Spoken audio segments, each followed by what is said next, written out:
Hey, this is Denise from LumaHat.com, and in this video I want to show you how to make these friendship bracelets. And we're going to finish it off like this. I'm going to show you how to do that. You're going to need a spool loom. This one normally has pegs on the bottom. I just took them off to make life easier while we work with the smaller top portion that has 5 pegs. You need a measuring tape.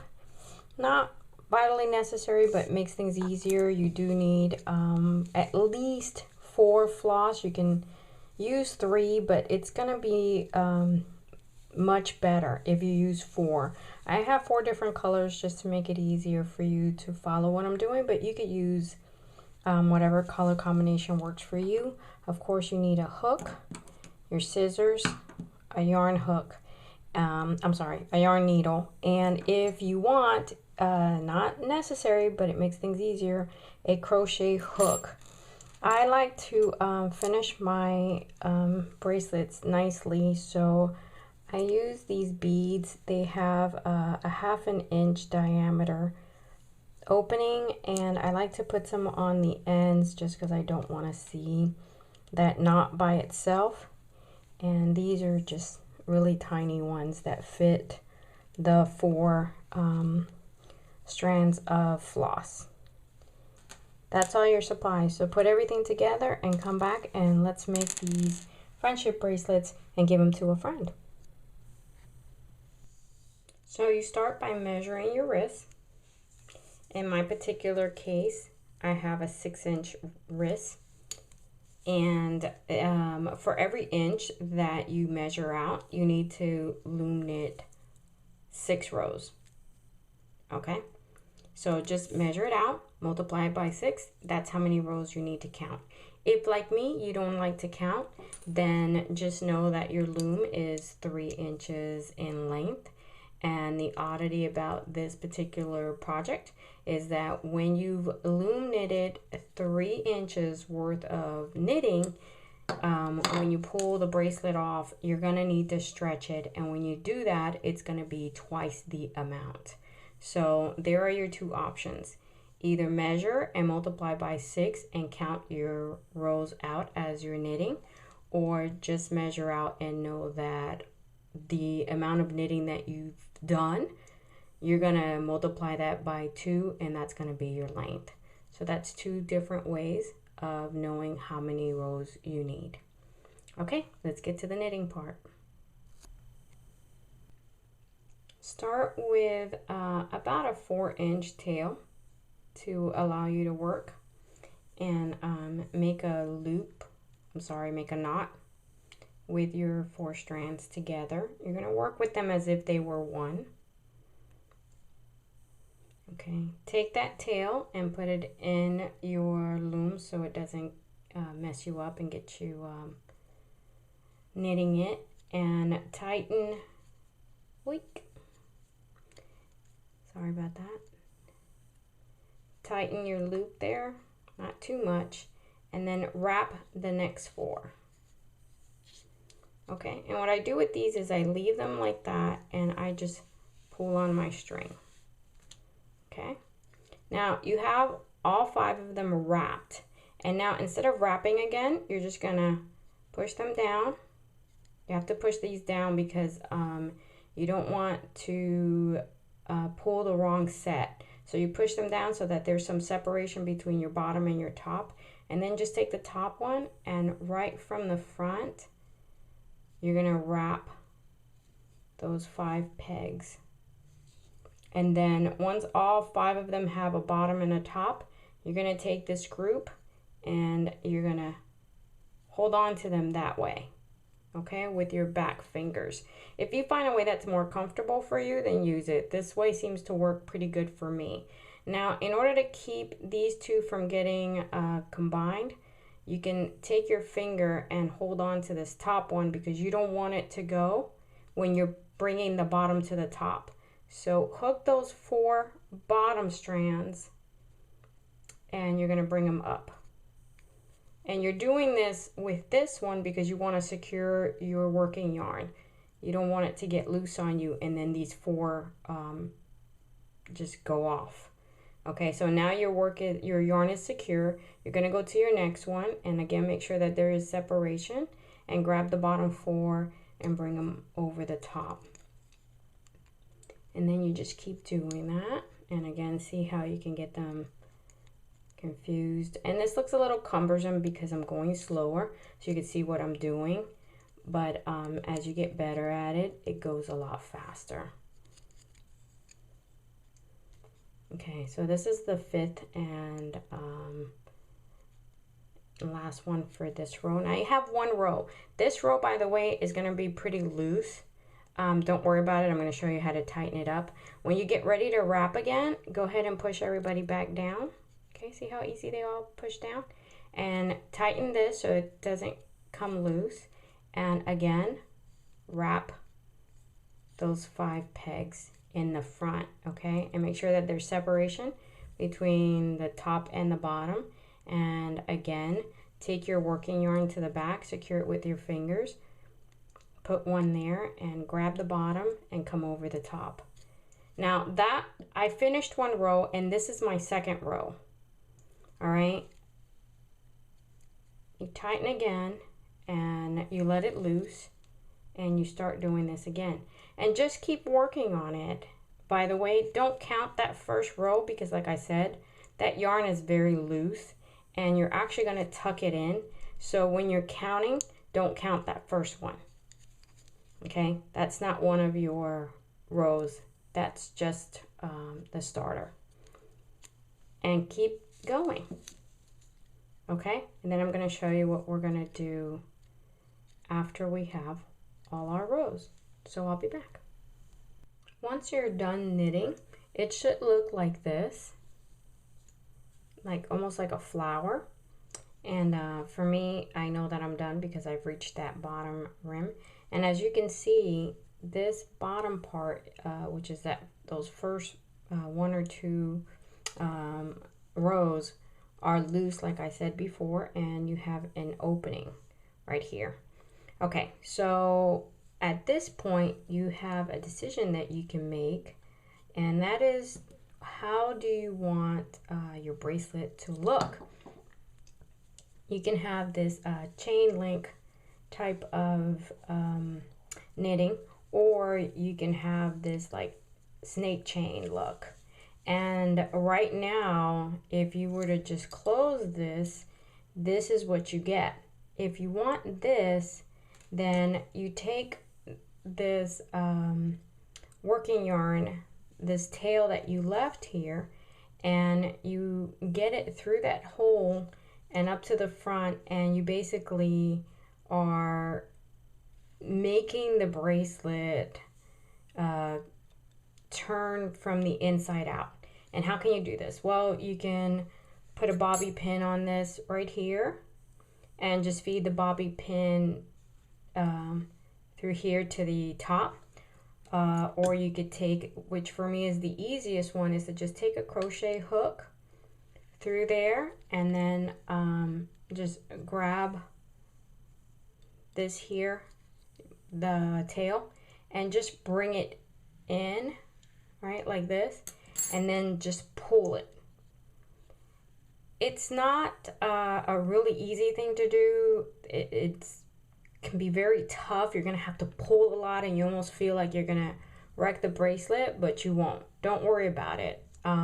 Just keep pulling until it comes inside out, and then you're gonna release this the same way you would if you hadn't turned it inside out. So I'm gonna show you now how to get your bracelet off the loom, but we're gonna do this one here, so I'm not gonna turn it inside out. Just remember that if you want to do that, you're just gonna take your tail, feed it through, and then pull your work inside out for this one. But in our particular case, that's not what we're doing. So I'm gonna show you how to close your work, okay? So I have my tail back down again like I had at the beginning, and now I want at least 4 inches of working yarn, and maybe a little more because I need to come around here in order to get this loose. So from here, which is halfway, I'm going to measure about 4 inches, which is about what this is, and I'm going to cut my work loose. And then you get your loom here, and you're going to take your yarn, and you could do it this way, or you could do it with a needle. I tend to do it this way because for me, I just like it. But I'm going to show you a couple of ways. So you could just feed it through like this if you want, or you can use your hook. You don't have to use that crochet needle, like this. And then just get your yarn and pull it through, right? Or you can just feed it through with your needle. You would have to thread your needle, and then in the same way you would feed it through here, and as you pull your yarn on the needle, it'll just lift the work off. So that's one way to do it. And this is going to work just like if you were loom knitting a hat. I don't know if you've loom knitted a hat before, but basically this is the same way you close a hat. It's the same way that you do with the bracelet. And you feed it through, and make sure you've done that with all 5 pegs so that you can get them loose. Here's the last one. Once you pull that through and gotten your yarn to feed through that last one, you are done, right? And there's your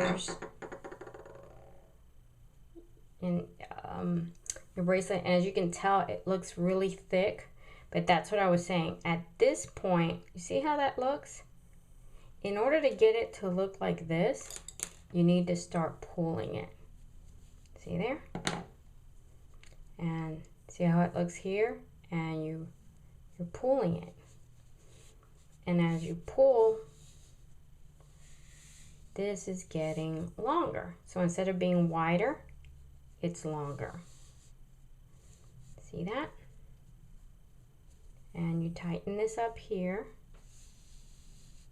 And there's your open spot, and I'm going to show you now how to close that.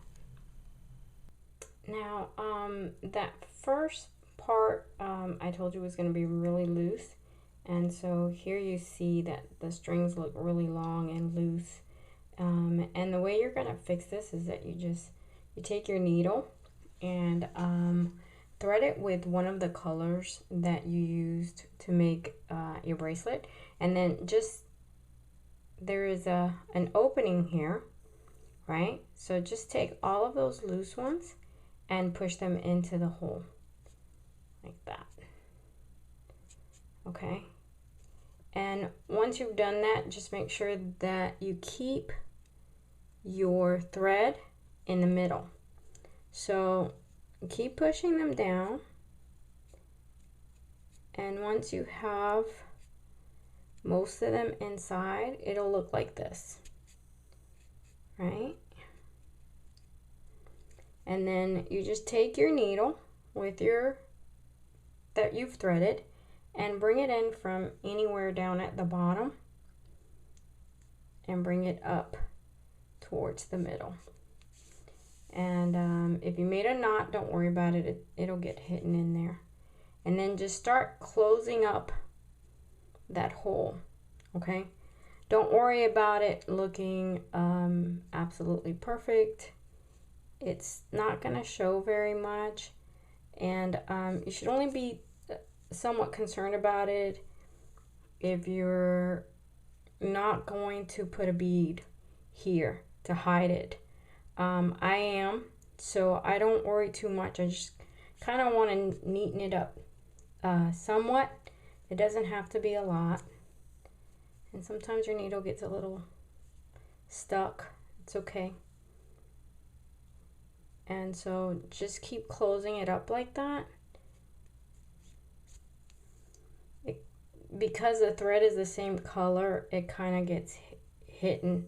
Okay, so once you've done that, it's gonna look like this,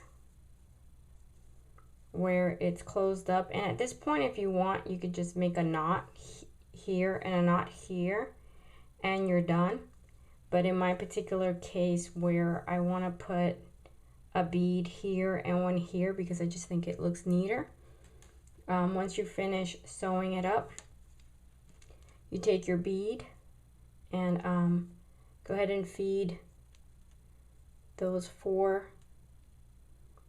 threads through your bead like such. And then what you're going to want to do is you're going to want to feed as much of this into the bead as you can. And you're going to do that by pulling on this string and then using your hook. And you're going to push that in there, okay? And you push with this. You're going to pull all that in there and then pull on this a little bit. Okay, and keep doing that until you have pushed in enough where you don't see any loose thread, and you feel like you've gotten enough of it in there, and you see some of it right here over the bead like such. Okay, and once you've gotten to that point where you see that top knot here, then you can either put some Elmer's glue, some regular Elmer's glue, or even better, you can put some, you can get a hot glue gun, and I know this sounds like an oxymoron, but a cool hot glue gun, there is such a thing, and just drop a couple of glue dots in there, and you won't have to worry about it. It'll never come out. So that's that part. And then all you're gonna do is get the little one and put this in, cut it really nice and neat and even. It's gonna make it easier for you to get it into the little one. Okay, make sure you get all 4 of them in there. Okay, and then to make sure that this one stays on, make a knot, and just to be extra careful, right, because you don't want it to come loose, go ahead and double knot it, and then you know that your little bead is not going to come loose. So put one knot over the other, and then your bead is secured. And then all you have to do is tie your bracelet. Now this is one way of making it. There's many other ways to finish it. I think this is the easiest one. And there's your friendship bracelet. Here's another way. Okay, this one's a little more detailed, so I like this one best because it's real easy to do. All right, there's your friendship bracelet, and I'll see you on the next project.